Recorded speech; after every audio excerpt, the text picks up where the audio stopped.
નમસ્કાર વિદ્યાર્થી મિત્રો, ધોરણ 8 ગુજરાતી દ્વિતીય સત્ર ચેપ્ટર નંબર 14 સાકરનો શોધનારો. આપણો આ પાઠ છે એ એક નાટક છે, એકાંકી નાટક છે. એનું નામ છે સાકરનો શોધનારો. એના લેખક છે યશવંત પંડ્યા. યશવંત પંડ્યાનો જન્મ 1905માં થયો હતો અને એમનું મૃત્યુ એટલે કે અવસાન 1955ની અંદર. યશવંત સવાઈલાલ પંડ્યા ભાવનગરના વતની હતા. આપણા જે નાટ્યકાર છે, જે લેખક છે, તેઓ ભાવનગરના વતની હતા અને તેઓ અભ્યાસકાળ દરમિયાન જ, જ્યારે તેઓ અભ્યાસ કરતા હતા એટલે કે ભણતા હતા, એ સમય દરમિયાન જ એમણે નાટ્ય લેખક તરીકે જાણીતા થયેલા હતા. ભણવાની સાથે સાથે જ, અભ્યાસની સાથે સાથે જ તેમણે લેખન કાર્ય પણ શરૂ કરી દીધેલું. એટલે ભણતા જતા હતા, સાથે સાથે જ નાટકો તેઓ લખતા હતા. એટલે નાટ્ય લેખક તરીકે ત્યારે જ, એ સમય દરમિયાન જ તેઓ જાણીતા થઈ ગયેલા. પડદા પાછળ જેવા લાંબા નાટકો લખ્યા છે. આ લેખક છે એમણે જે નાટક લખ્યા છે એ લાંબા નાટકો લખ્યા છે. એમાંથી એક નાટકનું નામ છે પડદા પાછળ અને એ ખૂબ જ લાંબુ નાટક છે. તો આ લેખકે એવા લાંબા લાંબા નાટકો પણ લખેલા છે. બાળ નાટકો તેમનો નાટ્ય સંગ્રહ છે. આવા બધા નાટકો લખી તેમનો સંગ્રહ કરીને એક જે પુસ્તક રૂપે છાપવામાં આવે છે, તો એનું નામ, આ નાટ્ય સંગ્રહનું નામ છે બાળ નાટકો. એટલે કે બાળકોને લગતા બાળ નાટકો એમણે વધારે પડતા લખેલા છે. એટલે એ બધા બાળ નાટકોનો સંગ્રહ બનાવી અને એનું નામ બાળ નાટકો એવું એ સંગ્રહનું નામ આપી દીધેલું છે. તો આ આપણે અહીંયા સુધી લેખકનો પરિચય જોયો. હવે આપણે નાટકનો થોડો પરિચય જોઈએ કે નાટક છે કોને કહેવાય, એકાંકી નાટક કેવું હોય. તો એકાંકી નાટક એટલે કે એક અંકવાળું નાટક. આપણો આ પાઠ છે એનો પ્રકાર પણ મેં તમને કીધું કે એકાંકી નાટક છે. તો આ એકાંકી નાટક એટલે શું? તો કે જેમાં એક જ અંક આવતો હોય એવું એક અંકવાળું નાટક. આપણી ભાષામાં એકાંકી નાટકનો પ્રારંભ બટુભાઈ ઉમરવાડિયાએ કર્યો હતો. બરાબર, આપણી ભાષા એટલે કે ગુજરાતી. બરાબર, ગુજરાતીની અંદર એકાંકી નાટક લખવાની શરૂઆત, પ્રારંભ મતલબ શરૂઆત. તો આ એકાંકી નાટક લખવાની શરૂઆત છે એ બટુભાઈ ઉમરવાડિયાએ કરી હતી.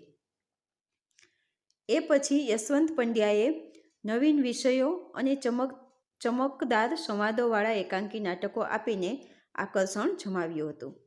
બસ, નાટકો છે, આ એકાંકી નાટકો લખવાની શરૂઆત છે એ બટુભાઈ ઉમરવાડિયાએ કરી, પણ ત્યાર પછી જે યશવંત પંડ્યા છે એમણે આ નાટકોમાં નવા વિષયો ઉમેર્યા. નવીન વિષયો અને ચમકદાર સંવાદો સાથે એકાંકી નાટકો છે એ આપીને એમાં નવા નવા વિષયો ઉમેર્યા, ચમકદાર સંવાદો ઉમેર્યા અને એ રીતે નાટકો છે એને આકર્ષિત કર્યા, આકર્ષણ જમાવ્યું હતું નાટકોનું.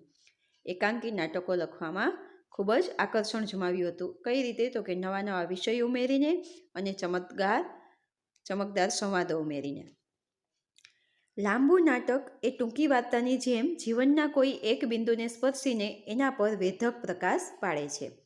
બરાબર, આ જે લાંબુ નાટક છે, લાંબા નાટકો જે છે એ કેવા હોય? તો કે ટૂંકી વાર્તાની જેમ, ટૂંકી વાર્તા કહો અથવા તો નવલિકા કહો, એની જેમ આખા જીવનનો નહીં, નવલકથામાં જેમ આખા જીવનને વર્ણવવામાં આવે છે, તો એવી રીતે આમાં આખું જીવન ન હોય પણ જીવનના કોઈ એક બિંદુ હોય, કોઈ એક પ્રસંગ છે, બરાબર, એ પ્રસંગને સ્પર્શીને એના ઉપર જ વેધક પ્રકાશ પાડેલો હોય અને એની આજુબાજુ જ આખું નાટક છે, એ આખી વાર્તા છે એ ગૂંથાયેલી હોય. તો એ રીતે આ નાટકો છે એની રચના થતી હોય છે. તો અહીંયા આપણે લેખકનો પરિચય મેળવ્યો, પછી નાટક, એકાંકી નાટક કેવું છે એ જોયું. હવે આપણો આ પાઠ જે છે, એક નાટક છે, એ પાઠની અંદર, એ નાટકની અંદર શું કહેવા માગે છે એ આપણે એના વિશે થોડું જોઈ લઈએ. તો 3 દ્રશ્યોમાં વહેંચાયેલા આ એકાંકીમાં લેખકે બાળકનો ક્યારે વિકાસ થાય છે અને ક્યારે કુંઠિત થાય છે તે બતાવ્યું છે. જો આ જે નાટક છે એકાંકી છે, બરાબર, અને એ એકાંકી 3 દ્રશ્યોમાં વહેંચાયેલું છે. બરાબર, આપણો આ પાઠ જે છે એ એકાંકી નાટક છે અને એ 3 દ્રશ્યોમાં વહેંચાયેલું નાટક છે. અને એની અંદર શું કહેવા માગે છે? તો કે બાળક છે એ બાળકનો ક્યારે વિકાસ થાય છે અને ક્યારે એ કુંઠિત થાય છે, એટલે કે રૂંધાઈ જાય છે. બાળકનો વિકાસ ક્યારે રૂંધાઈ જાય છે, અટકી જાય છે, તે આ નાટકની અંદર દર્શાવવામાં આવ્યું છે. અંજનના પ્રયોગો પાછળનું માનસ ન સમજી શકનાર પિતા નિખિલ રાયનું કડક વર્તન. જો આ નાટકનું મુખ્ય પાત્ર છે એ અંજન છે. અંજન નામનો એક બાળક છે અને એ બાળક પ્રયોગો કરવામાં ઉસ્તાદ છે, નવા નવા પ્રયોગો કરતો રહે છે. તો પ્રયોગો કરવા પાછળનું એનું જે માનસ છે, જે બાળ મગજ છે, એ બાળ માનસને એના પિતા જે નિખિલ રાય છે એ સમજી શકતા નથી. એટલે એ પિતાજી છે એ અંજન પ્રત્યે કડક વર્તન કરે છે. એવું આ પાઠની અંદર દર્શાવેલું છે કે અંજન નવા નવા પ્રયોગો કરે છે. તો આ પ્રયોગો કરવા પાછળ એનું જે બાળ માનસ કામ કરે છે એને એના પિતા નિખિલ રાય છે એ સમજી શકતા નથી અને એને કારણે એ અંજન પ્રત્યે ખૂબ જ કડકાઈભર્યું વર્તન કરે છે, એને ખીજાય છે, એનો વિકાસ થતો અવરોધે છે. ત્યાર પછી છે માતાનો બાળક તરફનો સ્નેહભાવ. જો માતા છે એને તો પોતાના બાળક પ્રત્યે લાગણી હોય જ છે, સ્નેહભાવ હોય જ છે. તો આ નાટકની અંદર પણ જે માતા છે એનો એના બાળક પ્રત્યે ખૂબ જ સ્નેહભાવ છે, લાગણી છે. ભાઈ બહેનનો નિર્મળ અને નિખાલસ પ્રેમ. ભાઈ બહેન છે એનો ખબર જ છે એનો પ્રેમ કેવો હોય, નિર્મળ અને નિખાલસ. બંને એકબીજા સાથે ઝઘડે પણ ખરા અને કોઈ જો નુકસાન થાય, એકબીજાને કંઈ પણ દુઃખ આવે તો પણ એકબીજા દુઃખી થઈ જતા હોય છે. તો આ પાઠની અંદર પણ આ નાટકમાં પણ એવું જ દર્શાવેલું છે કે એકબીજાની ફરિયાદ કરે છે, એકબીજાને ચાળી કરીને માર ખવડાવવાની પિતાજી ખીજાય એવી કોશિશ પણ કરે છે. પણ જ્યારે મુસીબત આવે છે ત્યારે બીજો બાળક પણ દુઃખી થઈ જાય છે. ભાઈ પર મુસીબત આવે તો બહેન દુઃખી થઈ જાય છે. તો એવી રીતના ભાઈ બહેન છે એ બંનેનો નિર્મળ અને નિખાલસ પ્રેમ છે. અને કાકાની બાલમાનસની સમજણ. ચેપ્ટરની અંદર જે કાકા છે એટલે કે નિખિલ રાયના મિત્ર છે એ અંજનને એને કાકા કહે છે. તો એ કાકા છે એની બાલમાનસની સમજણ, એ બાળકના માનસને સમજી શકે છે.